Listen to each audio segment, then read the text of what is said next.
item number 8 is the third reading of an ordinance tonight to appropriate $24,163.74 for the citywide accounting server that is in the city auditor's office. And I would like to make a motion at this time, as a result of our review session in cooperation with the local vendor, that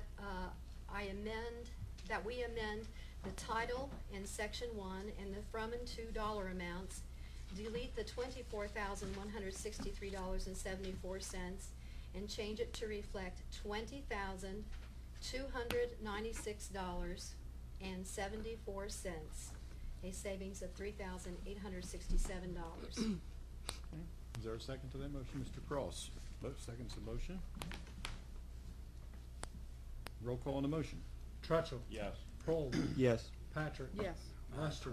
Yes. Henderson. Yes. Cross. Yes. Bonner. Yes. Ames. Yes. And the motion passes. And again, since it's only a reduction of money, that's not a substantial change. That'll remain at third reading. Thank you very much, and thank you to Mrs. Ames and Mr. Prohl for helping with work on that, but especially to Auditor Morrissey for helping us save the taxpayers a little bit more money. Then the final ordinance that we have is item number 10, to amend an ordinance 78-09 regarding the funds for the new transit facility. And that is just an account number change and a formality, housekeeping thing, and I would appreciate favorable motion on that. But I would also like to announce that the Finance Committee will meet Wednesday, October 17th at 3:30 p.m. in 35 South Paint Street, the City Admin Building, first floor. Cindy, October 7th. October 7th. Wednesday, October 7th. Can't read my own writing. At what time? At 3:30 p.m. in the first floor conference room to discuss any pending finance assignments. Wednesday, October 7th. That does conclude my report. Thank you. Thank you. Other committee reports. Mr. Prohl. Filling in for Gene Malone tonight and with the Engineering Committee. The Engineering Committee has one item on tonight's agenda. It is item number 11, and it is third reading. It is dealing with the favorable passage of replacement of 6 banner poles on the city right-of-way by Traditions, and Ms. Malone has asked that we pass this tonight. I guess I could also Safety Services Committee. Sure. Switch hats. Safety Services Committee also has one item on tonight's agenda, and that is item number 13. It's at first reading. It deals with the acceptance and appropriation of a rebate check in the amount of $5,200. These funds will be used to purchase a Furno cot for use by the medics. It's one of the ones that goes in their ambulance. At the appropriate time, I'd like to ask that we waive the 3-read rule so we can process this check and or this rebate and move towards getting that cot. Okay, Thank you. Any other committee reports this evening? Mr. Trutchell. Thank you, President Schultz. The Parks and Rec Committee has nothing on tonight's agenda. However, I received an assignment, 362. We are trying to have a combined effort between the city and county to get the soccer complex going by this time next year.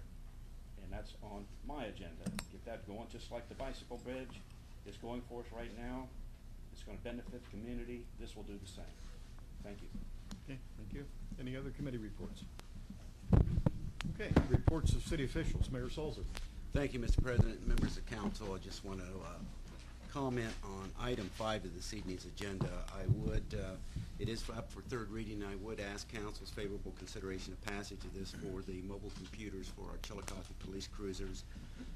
This will enhance the opportunities for the police department, especially for our officers in the field, in gathering information a lot quicker, as well as being able to do a lot of their reports in the field as opposed to having to come back to station all the time.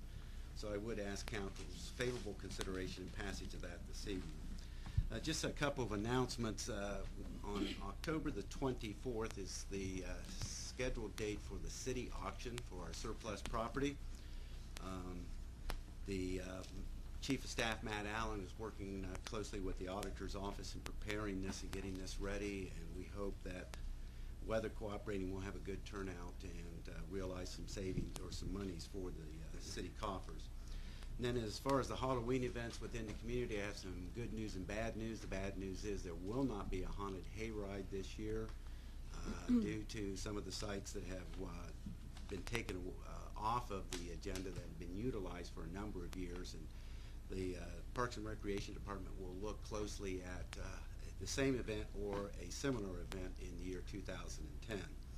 And as I announced last week, Beggars Night has been scheduled for Wednesday, October the 28th from 6 o'clock to 7:30 p.m. And once again, we are asking that only children 12 years of age and younger participate in this.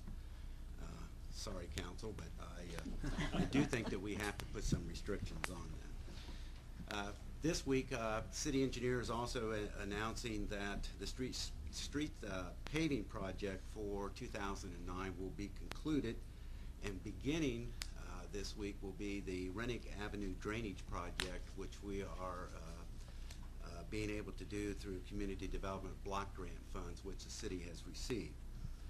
And the engineer also wanted me to let council know that the downtown parking lot improvements are about 50% complete. We should see completion of that hopefully within the next several weeks.